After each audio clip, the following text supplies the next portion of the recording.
57 নামের এক নারীর লাশ উদ্ধার করা হয়। 4 বছর পর সেই হত্যাকাণ্ডের রহস্য উদ্ঘাটন করেছে পুলিশ প্রব ইনভেস্টিগেশন বিভাগ, ঢাকা জেলা শাখা।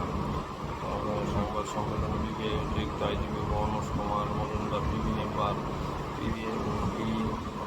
জানান, ভুক্তভোগী লিলুফা 19 সালে 16 জুন মিতালি সাধারণত কেবিনের চাঁদপুর থেকে ঢাকার উদ্দেশ্যে রওনা দেন। পরের দিন 17 জুন সকালে তার লাশ উদ্ধার করা হয়। এই ঘটনায় ভুক্তভোগী ভাই দক্ষিণ কাহিনীগঞ্জ থানায় মামলা করেন। তদন্ত এক পর্যায়ে প্রবাসী দেলোয়ারের সঙ্গে লুৎফর পরকীয়া বিষয়টি জানতে পারে পুলিশ। দেলোয়ারের সঙ্গে লুৎফরের তবে এর আগে ব্লু নাইটরে যান দেলোয়ার। দীর্ঘ 4 বছর ব্লু নাইট থেকে ব্লু নাইটের পরে দেলোয়ার গ্রেপ্তার হয়। জিজ্ঞাসাবাদ হত্যাকাণ্ডে জড়িত থাকার কথা স্বীকার করেছেন। দেলোয়ারকে জিজ্ঞাসাবাদ করাতে সিবিআই প্রধান ভুক্তভোগী লিলুফার স্বামী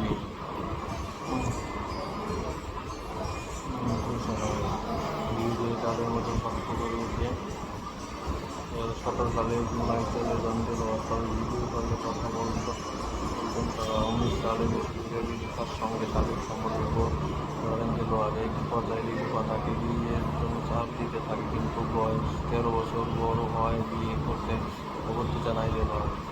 এতে ক্ষিপ্ত হয়ে সম্পর্ক তারা ফাঁস করে দেলোয়ার হুমকি দেন লিলুফা। এই কারণে